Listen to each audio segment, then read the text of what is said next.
Entonces el día miércoles, jueves, vamos a ir pasando todo lo que hemos avanzado. En el ciclo primero también examiné día viernes. ¿Ya? Y también le recibí para el examen.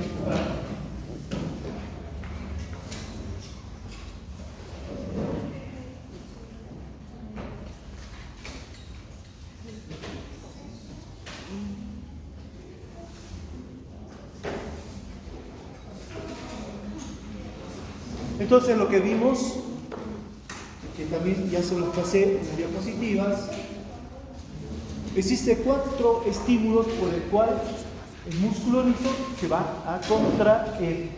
Primeramente vimos los estímulos nerviosos, el cual depende del sistema nervioso autónomo. El parasimpático tiene su neurotransmisor, que sería la acetilcolina, y el simpático tiene su neurotransmisor, que es la noradrenalina. Entonces, las varicosidades que forman los uniones de contacto y uniones de difusión van a secretar acetilcolina o noradrenalina. Y estos van a llegar a los receptores excitatorios, los cuales van a producir contracción. Y si llega a un receptor inhibitorio, va a producir relajación de la fibra muscular lisa. Entonces, si estimula un receptor excitatorio, ¿cómo lo va a hacer? Porque va a manejar la apertura o cierre de los canales de calcio para que se produzca la despolarización y posteriormente la contracción de fibra muscular lisa. Si llega al receptor inhibitorio, aquí se va a producir la relajación, pero la fibra muscular lisa tiene que estar en un proceso de hiperpolarización, o sea, tiene que tener menos 70 milivoltios para que se produzca la relajación muscular. Entonces, como vemos, aquí tenemos al parasimpático y al simpático. Si la acetilcolina llega al músculo ciliar del ojo y produce contracción muscular, ¿en qué receptor estaría actuando? Excitador. Por el contrario, si llega al simpático con la noradrenalina, va a dilatar la pupila. Este llegaría al receptor inhibitorio. Lo que explicamos a nivel de los bronquios, la acetilcolina va a producir broncoconstricción. Entonces está actuando en los receptores. ¿En qué receptores? Excitatorios. Al contrario, si se actúa a nivel de la musculatura de los bronquios y relaja, va a actuar en los receptores inhibitorios.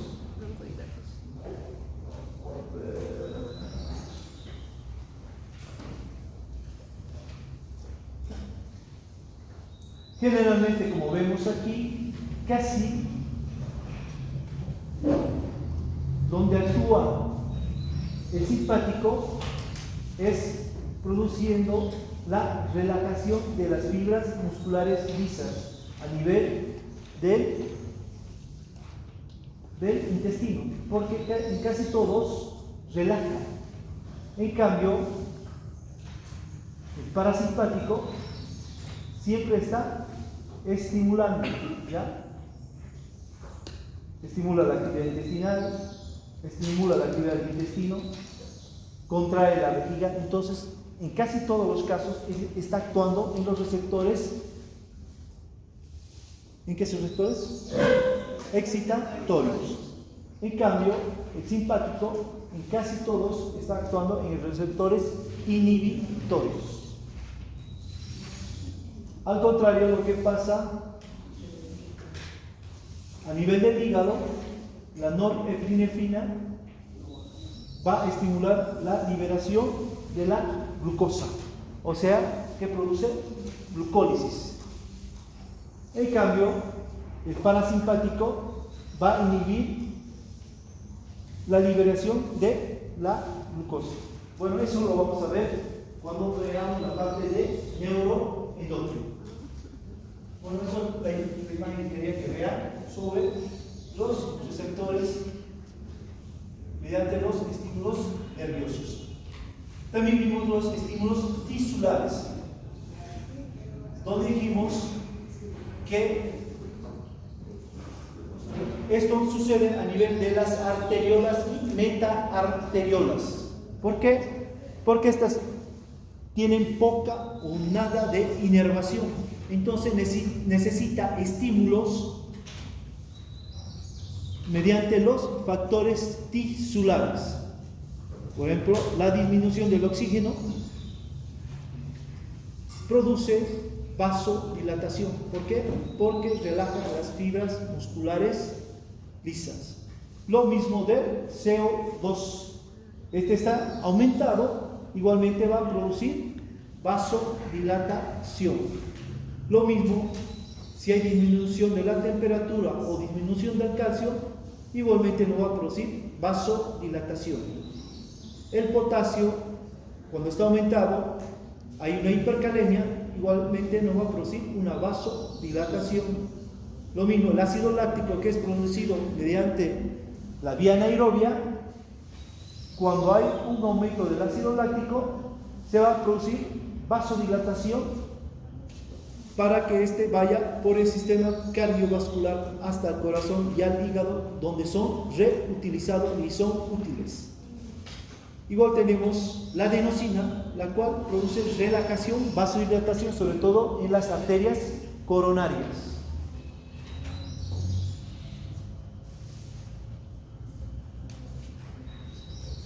Ahora lo que vemos aquí son los estímulos hormonales. También esto va a actuar a nivel de las arteriolas. ¿Por qué? Porque las arteriolas tienen poca o una nula inervación, ¿ya? O sea, no llegan estímulos nerviosos. ¿Qué va a actuar aquí? Por ejemplo, tenemos a la noradrenalina, adrenalina, vasopresina y angiotensina. Estos van a actuar a nivel de las arteriolas porque tienen unos receptores hormonales, ¿ya? Entonces, cuando la noradrenalina, adrenalina, vasopresina, angiotensina llega a estos receptores hormonales, van a permitir el ingreso del calcio. Por lo tanto, se va a producir la despolarización y la contracción de la fibra muscular de las arteriolas. Entonces, se contrae y va a producir aumento de la presión arterial. Todos estos medicamentos, estos neurotransmisores, ¿dónde se produce la noradrenalina y adrenalina? ¿En qué órgano? ¿Dónde se produce la noradrenalina y adrenalina? En la hipófisis. Ahí comienza el estímulo. En la hipófisis. No es en la neurohipófisis. Esta es la adenohipófisis. Pero tiene que comenzar en el hipotálamo. La hormona liberadora de adenocorticotropina. Luego se produce en la adenohipófisis la corticotropina. ¿Y esta dónde va a ir a actuar? ¿En qué glándula? Para que se secrete la noradrenalina y adrenalina. ¿En qué glándula? ¿Perdón? En las glándulas suprarrenales. Entonces, se produce la noradrenalina y adrenalina en las glándulas suprarrenales. ¿Y esas dónde van a ir a actuar? En las arteriolas. En los receptores hormonales para la noradrenalina y adrenalina. ¿Qué van a producir? Ingreso del calcio. Y por lo tanto van a producir la despolarización y la contracción de la fibra muscular, produciendo el aumento de la presión arterial.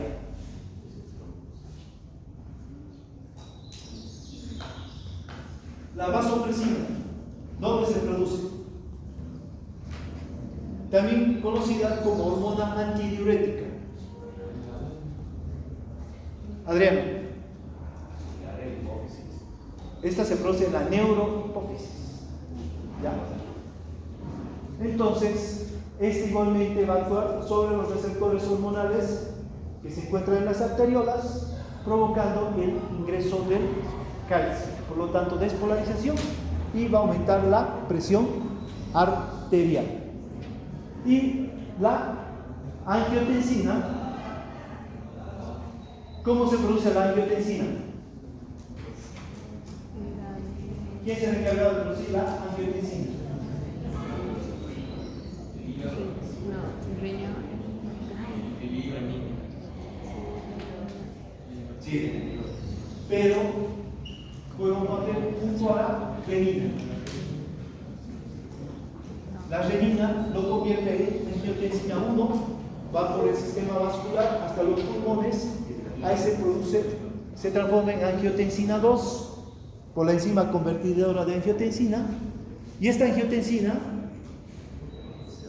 2 sería, va a actuar a los receptores hormonales de las arteriolas, provocando el ingreso del sodio, por lo tanto la contracción de la fibra muscular lisa. ¿Y qué va a hacer? Aumentar la presión arterial. Entonces, ya sabemos cómo, entonces, ¿qué diríamos? Que estos sistemas hormonales, por estos neurotransmisores, son los encargados de subir la presión arterial. Ahora, tenemos la acetilcolina, la histamina y la serotonina, ¿ya? Estos igualmente van a actuar en los receptores hormonales que presentan las arteriolas. Pero ¿qué van a provocar esto? Van a provocar salida del potasio. Pero para que se produzca esto, las células, las fibras musculares lisas, tienen que estar en un estado de hiperpolarización. Si no hay este estado de hiperpolarización, no se va a producir la relajación de la fibra muscular lisa. Entonces, al actuar en los receptores hormonales de la salida del potasio, va a provocar una vasodilatación. ¿Ya? Ahora, si yo les pregunto en el examen, la fibra muscular lisa, ¿cuándo está en un estado de hiperpolarización?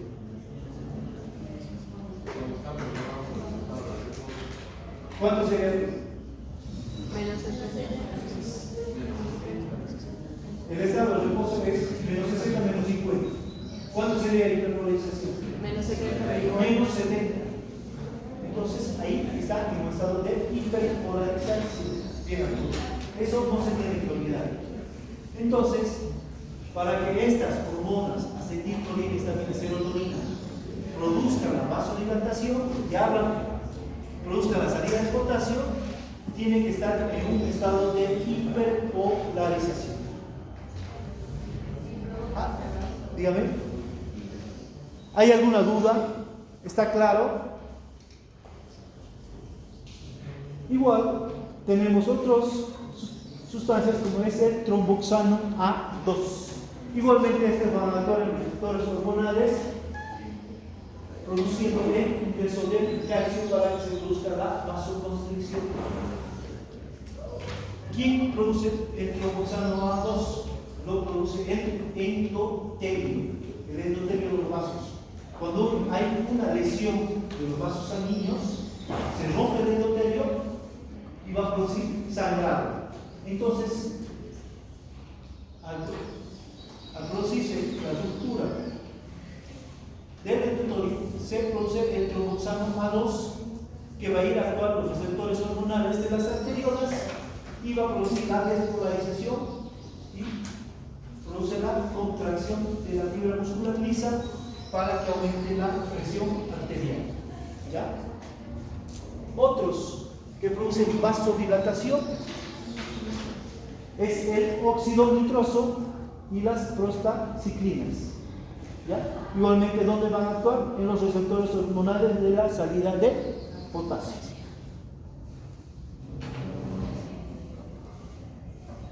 Entonces, todo esto es a lo que nos referimos a estímulos hormonales. ¿Hay alguna duda? Está claro, está fácil esto. ¿Sí? ¿No? Ya. Ahora tenemos a los segundos mensajeros. ¿Ya? ¿Qué quiere decir con segundos mensajeros? ¿Ya? Hay hormonas que actúan, ¿ya? Pero estas no van a producir ni cambios en los canales iónicos, ni van a producir una despolarización directa. ¿Ya? Entonces, estas hormonas actúan a nivel mediante los segundos mensajeros. ¿Cómo lo hacen? Llega la hormona y va a llegar a una proteína receptora. Esta proteína receptora va a activar a la adenilato ciclasa. Este adenilato ciclasa va a atacar al ATP y se va a transformar en adenosín 3,5 monofosfato cíclico, y este va a producir que se produzca el ingreso del calcio. ¿Ya? Por lo tanto, si ingresa el calcio, ¿qué va a producir? Despolarización, contracción muscular, y también va a producir hiperpolarización por la salida del potasio. Entonces, esto mediante el adenilato ciclasa.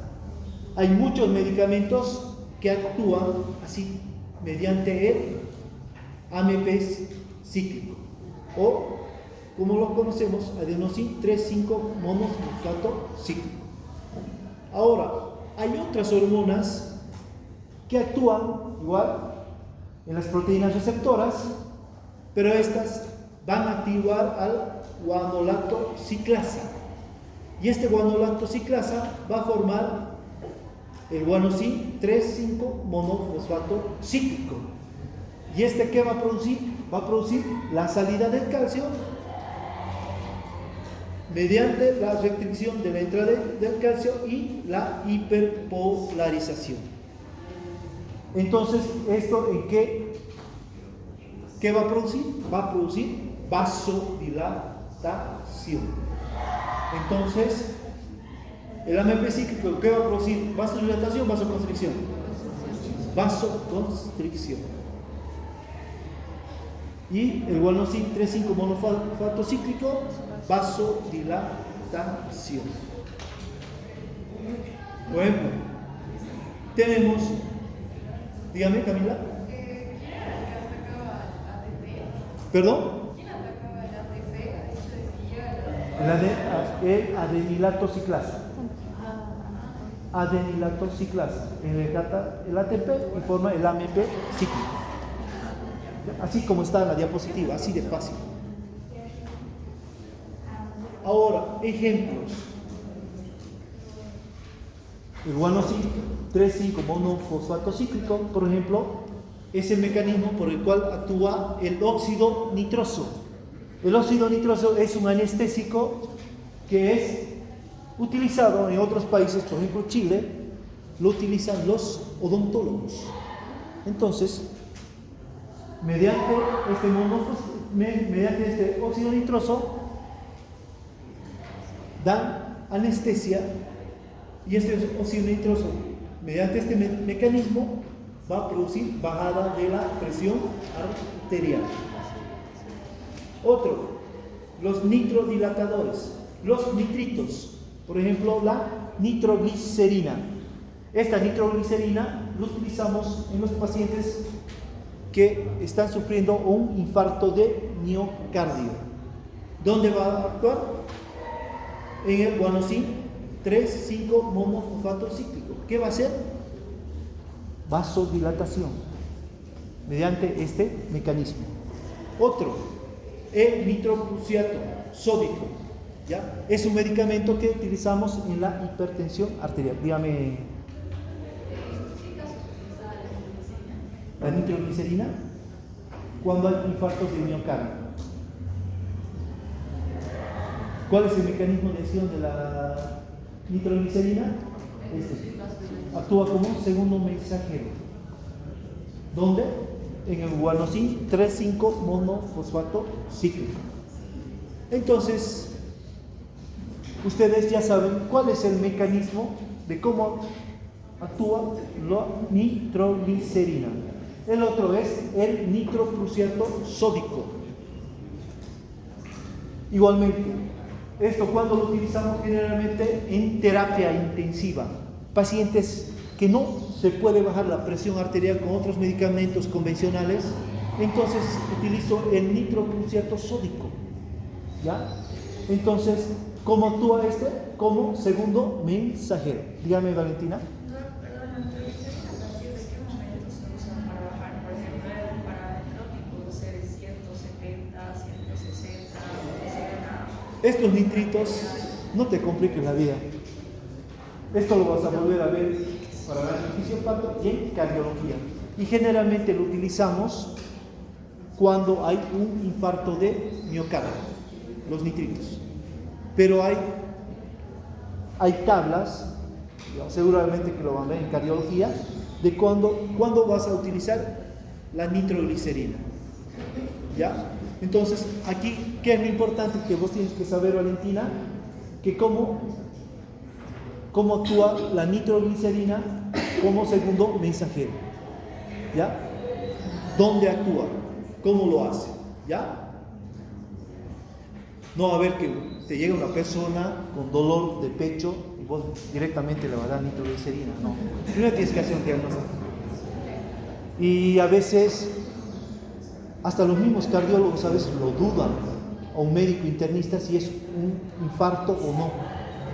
Por eso hay que cumplir una serie de exámenes para recién estar seguro de que el paciente está sufriendo un infarto y utilizar los nitritos. Entonces, esto sería la forma de cómo actúan los segundos mensajeros en la fibra muscular lisa. Por último, tenemos el tono muscular liso.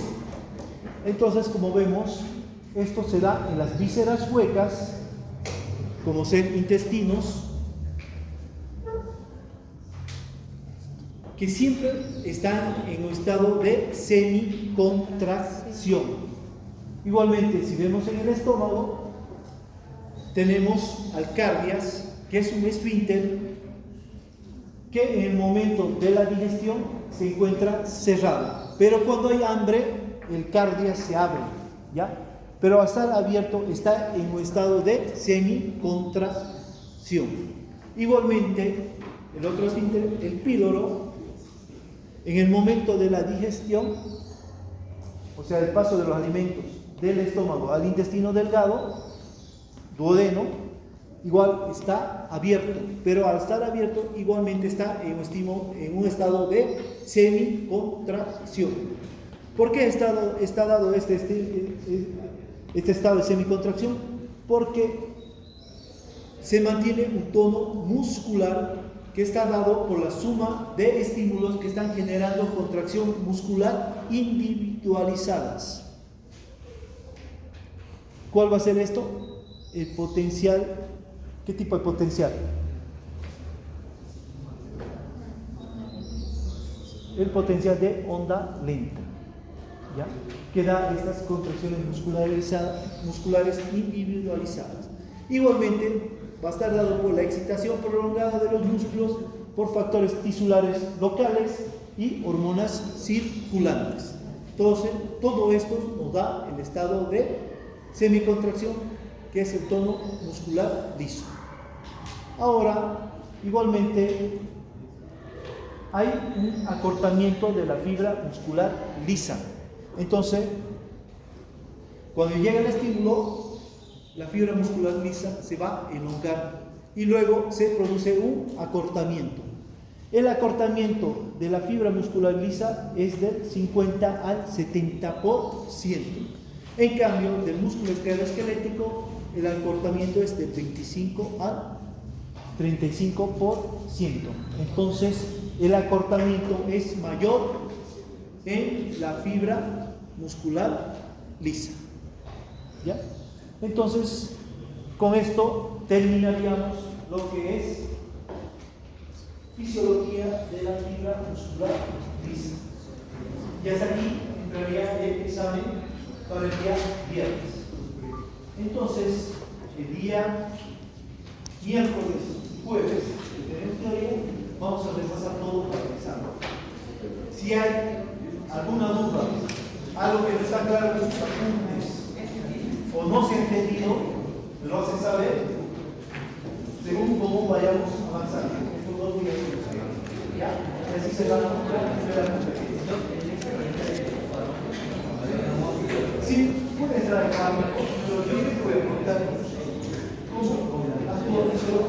Bueno, si te pregunto, te voy a poner dónde actúa, ¿al específico o de igual sí? Claro. Pero no te voy a preguntar el medicamento, qué hacer. Todas las preguntas, yo pongo algún medicamento,